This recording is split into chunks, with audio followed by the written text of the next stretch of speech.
তারপরে হচ্ছে land information, যেটার জন্য আমার অনেক দিন ওয়েট করতে হলো।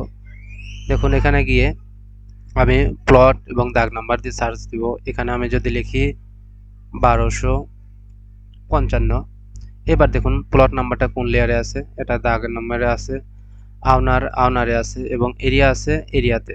এবার ফিট, তারপর ফাইন্ড দিব। দেখুন এখানে আউনার নেম, জমির পরিমাণ চলে আসছে। এবার যদি আমি চাচ্ছি বাংলাতে, যেহেতু এতদিন বাংলা ছিল না, আমি বাংলার জন্যই কাজ করতেছিলাম, সেক্ষেত্রে আমি একটা বাংলা দেখি নিই যে কোথায় বাংলা লেখা আছে, যে বাংলা লেখা আসলে আছে কিনা। দেখুন এখানে 1206 কিংবা 1207 যে কোনোটা আছে, আমি এখান থেকে আর একবার দেখি। এবার এখানে আমি দিব 1206। দেখুন এগুলো সব ঠিকই আছে, ফিট আছে। এবার ফাইন্ড দেব। দেখুন এখানে সুন্দরভাবে চলে আসছে এরিয়া, কত শতাংশ, জমির মালিকের নাম সুন্দরভাবে চলে আসছে। এইবার যদি আমি এটা ওকে করি, দেখুন এখানে সুন্দরভাবে আমাকে জুম করে দেখাই দিবে আসলে এটা কোন প্লট।